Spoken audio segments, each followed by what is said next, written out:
What can you add to the story? Well, certainly, Nabil, this was a high priority issue for the team after the Nets came out with the news that 4 players on their roster, including Kevin Durant, tested positive for coronavirus. That was the last game the Lakers played just about 9 days ago before the NBA season was shut down for an undetermined amount of time. Players went to the practice facility yesterday. They never left their cars. There was a swab taken and a culture that went up the nostrils of the players. The whole thing lasted, I'm told, about 15 seconds. And they didn't know when they were got the results. Sometimes these things take 2 or 3 days, but the results came in today. Now, 14 of the players were tested. We're talking about a 17-man roster when you count the two-way players for the team. And still, so not only do we not necessarily know right now the names of the Lakers players, but we don't know the players who have yet to be tested. The Lakers will follow up by having additional testing for members of the support staff and coaching staff who have been in close contact with these infected players. And the Boston Celtics have just sent out a release saying that one of their players has also tested positive for coronavirus. That is Marcus Smart. He confirmed that on Twitter just moments ago. We will keep tabs on this story. Thank you, Dave. Let's get you back to the greatest college basketball players of all time. That's coming up after the break. In the wake of the coronavirus, the league issued a memo today telling teams to shut down their practice and training facilities to players and staff starting Friday until further notice.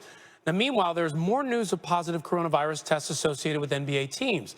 The Denver Nuggets announcing today one member of their organization tested positive, and the Philadelphia 76ers just announced that 3 members of their franchise tested positive as well. Neither organization identified if any of the personnel were players.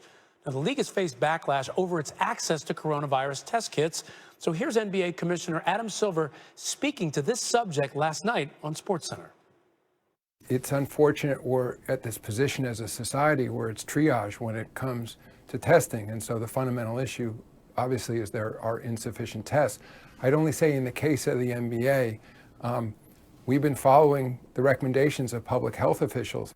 I understand there are many sides to these issues, but I also think that by virtue of an NBA player being tested and the kind of attention it brought, my sense was, especially among young people in the United States, people were not taking these protocols all that seriously until the NBA did what it did.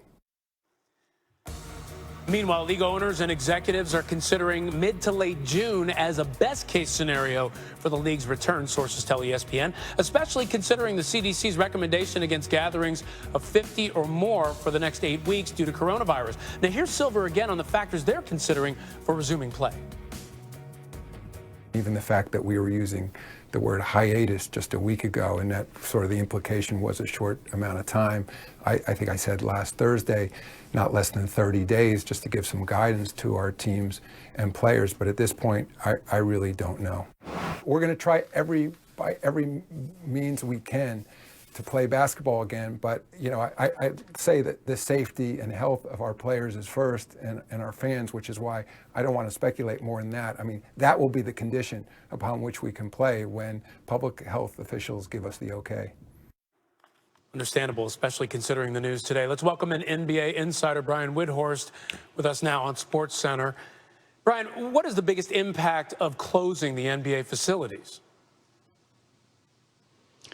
Yeah, it's going to slow down a return because without the players able to have access to their standard workout facilities, frankly, having access to a good basket to shoot at. I know that sounds laughable, but in some parts of this country, it's not good enough weather to shoot outside, and not every player has an in-home gymnasium. So they don't want them. They made it very clear. They don't want them going to any health club or any high school or any of their friends' gyms. If they don't have a facility at their home, they don't want them leaving it. So it's just going to slow everything down. But I have to say, I talked with some teams today, and they were already hearing from their health providers that they should shut their facilities down. The NBA taking this step only accelerates something that was already, I think, going to happen. Yeah, critical, especially with everything going on right now. Now, of everything Adam Silver said in the interview with Rachel Nichols, what was the biggest thing that stood out to you?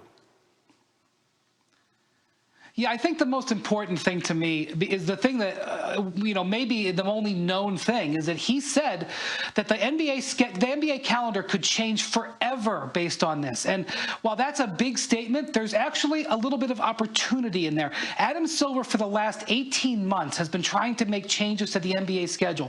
Fewer regular season games, an in-season tournament, a play-in tournament, and he has not been able to get owners on board. But with this crisis, once our country gets past it, he may be able to reshape the schedule in the way that he wants to see it, and that could help the league long term.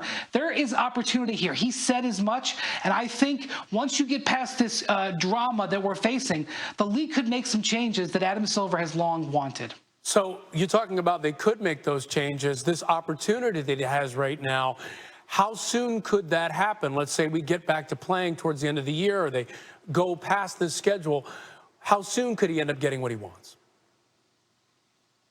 Next season, because I know that they say mid-June, but as Adam Silver, you just heard there, he's just guessing. I think that the NBA will do everything in its power to play the NBA Finals this year, even if that happens 15 minutes before the start of the NFL season. I don't think September is out of the realm of possibility, and if they push the NBA season or the NFL season back, I think they could go even further, and that brings in a potential December start to next season, which is the Christmas Day time, which people have talked about for years, would potentially push the calendar to a different time frame altogether. And because they would have to rip the whole thing up and start from scratch, and because there would be an idea that this would be a window to make changes, I think everything would be on the table that he would want to implement. Wow, those kinds of things could change the way we look at the NBA and watch the NBA and what we see forever. Brian, thank you. When it comes to this country's moment and coronavirus, it feels like it happened a week ago last night when Rudy Gobert tested positive and the NBA suspended this season. Since then, 6 other players have tested positive, including Kevin Durant. And right now, we're waiting to hear from the Lakers regarding their team-wide test. As for what all of this means for the NBA and what could happen next, Commissioner Adam Silver is mulling all of the options. We're going to try by every means we can to play basketball again. But, I say that the safety and health of our players is first, and our fans, which is why I don't want to speculate more than that. I mean, that will be the condition upon which we can play when public health officials give us the okay. I'd say I'm looking at 3 different things here. One is, of course, when can we restart and operate as we've known it, 19,000 fans in buildings. Then option 2 is, should we consider restarting without fans, and what would that mean? And then a third option, are there conditions in which a group of players could compete, and maybe it's for a giant fundraiser or just for the collective good of the people, that you take a subset of players, and is there a protocol in which they can be tested and quarantined, and then they compete against each other just because people are stuck at home, and I think they need a diversion, they need to be entertained. For more, we welcome in Stephen A. Smith. What do you think of the different scenarios there presented by Adam Silver? I like option number 2, when he was alluding to players competing against one another, but without the presence of fans or an audience in person.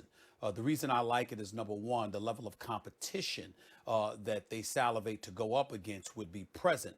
But also the specter of playing without fans in attendance, I think will accomplish 2 things. Number 1, from a global perspective as it pertains to this coronavirus, it would highlight the need for social distancing, the kind of things that those in the medical profession have been emphasizing, and far, far too many people, particularly in this nation, have ignored over the last week or so. So I think that would heighten the level of awareness. The other part to it is that with the players not playing in front of the fans, I think it's something they will flagrantly miss, if not so much already.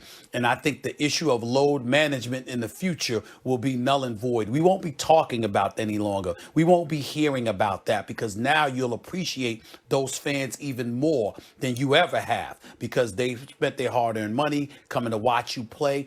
in attendance, you miss their cheers, you miss their roar, you miss it all. And the level of appreciation for those fans will elevate exponentially in the minds of those players and those respective teams. And even though you'll be after a championship still and all of that other stuff, you won't just be taking games off because you can afford to do so because your contract is guaranteed. Now the awareness will be heightened exponentially, and I think everybody would act accordingly. Honestly, I think that goes for all of us. You don't know how much you miss something until it is actually taken away. By the way, Stephen A., the Absolutely. NBA playoffs will